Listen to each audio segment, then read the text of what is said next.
Superconductores.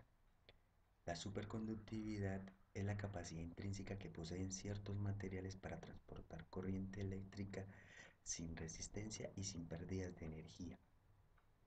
La superconductividad es una fase de ciertos materiales que se da a bajas temperaturas y también a altas temperaturas.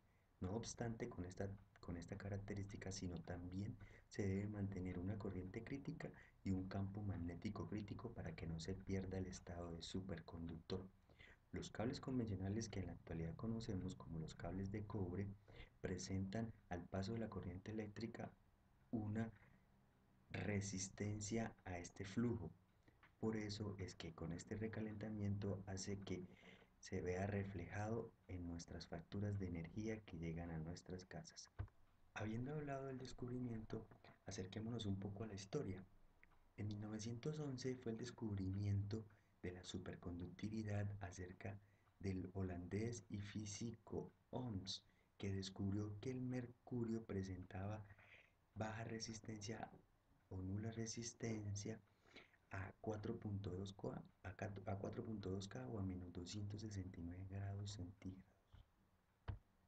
De acuerdo a esto, esta es la gráfica que nos representa la resistencia versus la temperatura del mercurio en estado natural, observándose el cambio abrupto que presenta este elemento y cómo se comporta como superconductor a una temperatura baja, como lo dijimos anteriormente, a 4.2K o a menos 269 grados centígrados. Ahora bien, conociendo ya con más claridad, de acuerdo a esta gráfica, de dónde se inició la superconductividad, de acuerdo a este físico, hablaremos acerca de la descripción. ¿Qué es la superconductividad? Es un fenómeno que presentan algunos conductores que no ofrecen resistencia al flujo de corriente eléctrica. La superconductividad o este fenómeno aparece bajo dos condiciones, por debajo de una corriente crítica y de un campo magnético crítico. Claro está, y también dependiendo del material que le vayamos a ejercer a dichas sustancias, como por ejemplo el nitrógeno líquido, que es 20 veces más efectivo que el helio líquido y aún mucho mejor, 10 veces más económico que es de esta sustancia. De acuerdo a esta descripción, ahora conozcamos las aplicaciones que nos sirve la superconductividad. Nos permite y los puedo dividir en dos partes. Tiene muchas aplicaciones, pero en realidad podemos dividirlas en dos partes, en el transporte de la energía eléctrica y en el transporte de personas. En el transporte de la energía eléctrica nos sirve para transportar corrientes sin gastar energía, generar campos magnéticos muy intensos o detectar campos magnéticos muy débiles. Y en el campo, en el transporte de personas, trenes que levitan, los cuales nos ayudan a tener una fluidez en el transporte de las personas, ser más rápidos y ser más eficaces. No obstante, también nos sirven para construir circuitos asociados a la radiofrecuencia y a los microondas. También esta aplicaciones nos da en la medicina, como las resonancias magnéticas y en máquinas aceleradoras de partícula, y aún mucho mejor, una de las grandes inventos como fueron los electroimanes. Los superconductores se clasifican en función de su comportamiento físico como tipo 1 o tipo 2. El tipo 1 es cuando se genera un cambio brusco en una de sus fases o un cambio de primer orden. Y el tipo 2 es cuando las dos fases conviven o un cambio mixto de segundo orden.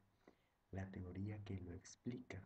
La teoría que lo explica habla de la teoría BCS, que fueron las iniciales de los tres científicos adicionales de Ohms que aportaron a este descubrimiento que más adelante les voy a hablar de él.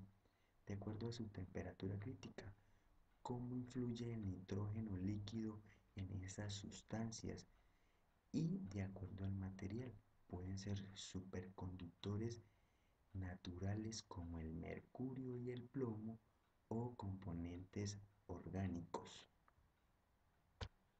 Los superconductores manejan dos características, el comportamiento magnético y el El comportamiento magnético se distingue de dos clases, tipo 1 y tipo 2. El tipo 1 son perfectamente diamagnéticos y no dejan que ningún campo se penetre.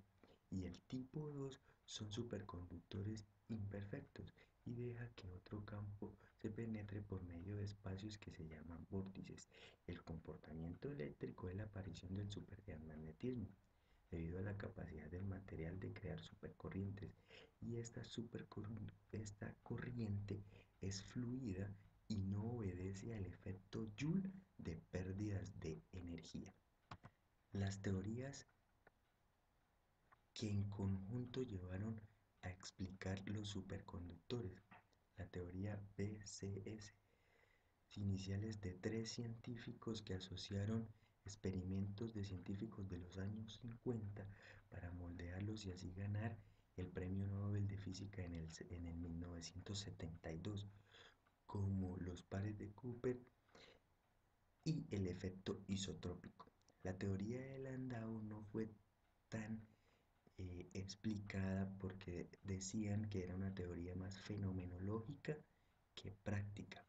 Y los superconductores de altas temperaturas sí fueron descubiertos más o menos en 1987 en una familia de los cerámicos que se convertían en superconductores a temperaturas por encima de los 90 Kelvin. Se consideraron superconductores de altas temperaturas. Ya para concluir y terminar esta exposición, los superconductores los superconductores son los conductores más raros. Su característica principal es la ausencia total de resistencia eléctrica.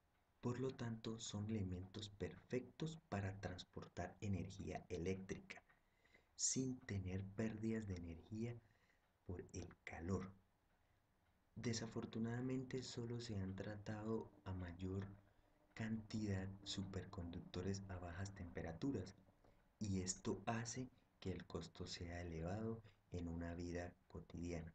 No quiere decir que no se han trabajado a los de altas temperaturas, pero si lo hacen sería más fácil traerlo a nuestra vida cotidiana y solventaría muchas de nuestras dificultades, como los dije al principio. Muchas gracias por su atención y espero haya sido de su agrado esta exposición.